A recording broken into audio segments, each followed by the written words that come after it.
It's still September 20th.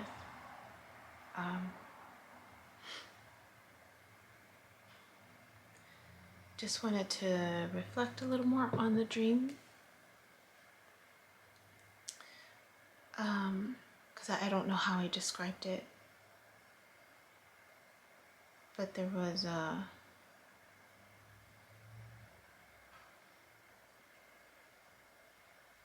I was outside.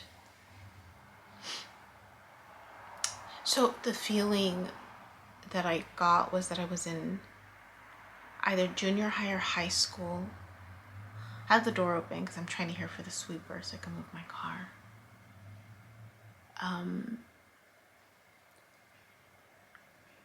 But it felt like I was in junior high or high school. That's how I felt like, and I felt like my emotions were very, I remember saying the word erratic, because it wasn't very reactive to what was happening. And it was like I had been on the phone and I was making it seem like I can get money, like compensation or something for what had happened to me, and he overheard and he wanted money. Like he was trying to convince my mom. He was in college. The feeling that I got was that he was in either high school or college, like older though, like senior or college. The feeling that I got, not how he is now. So it's like this. It almost feels like it was a progression, because the last dream that I had where I thought I resolved it, clearly I didn't, it was when I was little. The feeling that I had with that I was little, like the year that it happened, when I was like 7, and that I just told my mom, like I told on him. The feeling was what a little kid would do. I told on him. This one felt like it was like the next age, developmentally, right? That the next important time in our lives is adolescence. So it felt like that. It felt this adolescent feel to it. So I was in junior high or high school and he was in college, because we're like 9 years apart, I think. And he was trying to convince my mom that I'm hiding a way to get money for my pain, something like that. It was like so bizarre. Not like now I'm thinking about it, it was so bizarre, but in the dream it made sense. And it was like he wanted money. And I think the part that upset me the most was that he was telling my mom on me, right? He was calling me out for even though like I made it up. Like I made it up in the dream. Like that's the thing, like my behaviors were very reactive. Like I'm just gonna make it up. Like something like a teenager would do. Like I'm just like that was the feel that I got. I was like, I'm just gonna make it up and see what he says, right? Like being manipulative, right? And just to trigger him, purposefully trigger him. And so then he follows through, tells my mom, and then I get upset because then my mom is actually siding with him. And I'm just like, and that's where the anger, like the feeling, the rage kind of starts coming in. And so we're at a table, like a dinner table, and he's at the edge with my mom, and I'm shocked that my mom is even siding with him. And I'm getting, there's like glasses, like to drink glasses, and I'm grabbing them and I'm just going, really, Mom? Really? And I'm doing this, like just like making I'm making a scene. I'm making it, I'm expressing my anger by breaking things. And so she could see, like, and that was the feeling. I'm like, she needs to see how angry I am. Like, I'm just breaking it. That's how angry I am. I want her to see that. That was the feeling. And then on the sides, it was his parents, my aunt and my uncle. And there was this worry. There was this worry about them knowing, because they're older. and then his sister, my cousin, on this side. So I don't know. I'm trying to figure out, just being mindful, right? What I spoke on yesterday, this repeated cycle, the healing, right? Doesn't end. You get triggered, and I mean, I didn't cry as long. It was exhausting, and it was like 2 a.m, and I went back to sleep, and when I woke up at 6, I'm like, I still need more sleep, and I felt exhausted, trying to get up in between, so I stayed in bed a little bit longer. I feel better now, but the emotional draining of it wasn't like the other dreams that are posting right now. It just so happens that the video that is posting today is the one where I think I titled it Discomfort with His Mentor and Art. And yeah. And I watched that one again and I teared up. It's still triggering, clearly. But just, so I'm wondering, because I thought it was resolved, it was what I should have done when I was younger. But I wonder if this was also, because it happened to me at such a young age, it's like a ripple effect, right? It continues to impact how you do life in all the rest of the stages of your life. And I never spoke out when I was in junior. I remember being angry, but not expressing it. I wonder if that's why it's resolving that,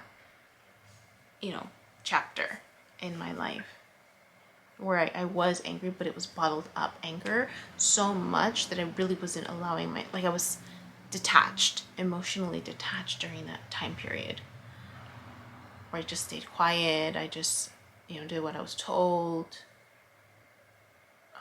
Tried not to make a scene, right? And this was the complete opposite of that. Like, I guess what should have happened, right? Me expressing that, getting it out, right? Versus being silent during that chapter in my life too. I wonder, I'm trying to figure this out, right? And just like the other ones, like those are 6-7 months ago, and I'm able to backtrack and be like, okay, that's what that means. That's the puzzle pieces, right? So I'm wondering if that's what this is continuing to find resolution for that chapter, and then I wonder what other chapters are going to get popped up. I don't know. There's this element of loss. One of the things that I talk to my clients about when we're grieving, when we're grieving something, anything, loss of a job, loss of a person, it's not just the tangible loss. It's all the stuff that didn't happen is also part of that process. So I'll give you an example, right? With my ex, we ended our marriage. He, grieving the loss of growing old together, so all the intangible stuff that had yet to occur that we had held onto in our minds, the loss of maybe children, right? The loss of other family events, the loss of other milestones, whatever they are, right? Not completing, checking out all the baseball stadiums, right? Like those are all losses that are not tangible, that you can touch, but they were more like dreams, right? But they're still a loss because it's like the potential of what could have been. So you grieve that at different times as well. So there's this, again, cyclical experience with that. Yeah. So anyways, I wanted to wear my comfy sweater. My comfy sweater. Pretty best time. Just wanted to feel safe in my comfy sweater, my big sweater. I mean, I remember I would wear my big sweaters to feel safe, to feel like, adentro, like covered. Yeah. The awkwardness of my body and just, I just felt safer. Yeah. So I just wanted to clarify that awareness about it. And I didn't cry very long after I stopped recording. Like, it was really short. The intensity was just this brief intensity, but it went down. It wasn't like the other dreams. It wasn't like the other dreams where it just lingered. It was intense but shorter. So I'm taking that as a good sign, right? Nail is still healing, still a little swollen. I'm noticing that the black, I don't know if I mentioned, the black is like breaking apart. Like there's a line that's going right through. I don't know if you can see it. Yeah. Like it's breaking apart. The black is breaking apart and the clear is... we'll see. We'll see how it goes, how it turns out. But that's all.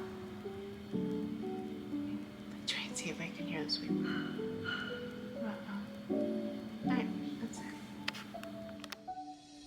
Hey you, my name is Yubi and I use she, they pronouns, and you've just finished watching a clip from my video diary entries where I'm documenting my healing journey as I learn how to navigate my spiritual awakening.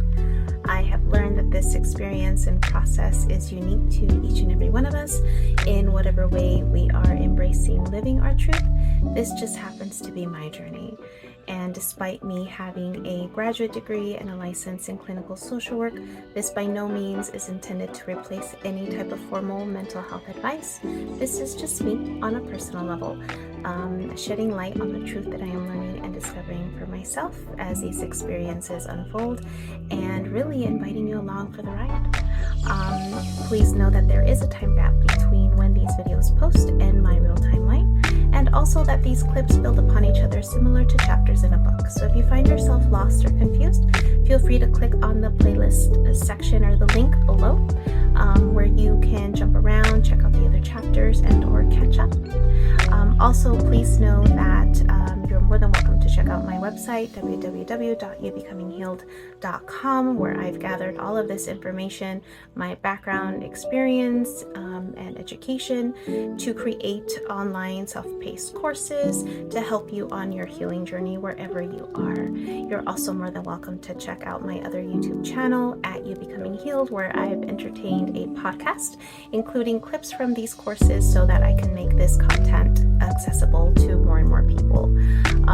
Please click like, subscribe, and share this content so again it reaches more people, with the hopes that other people will resonate and connect with the healing journey and the stories shared so that they don't feel alone in their own process.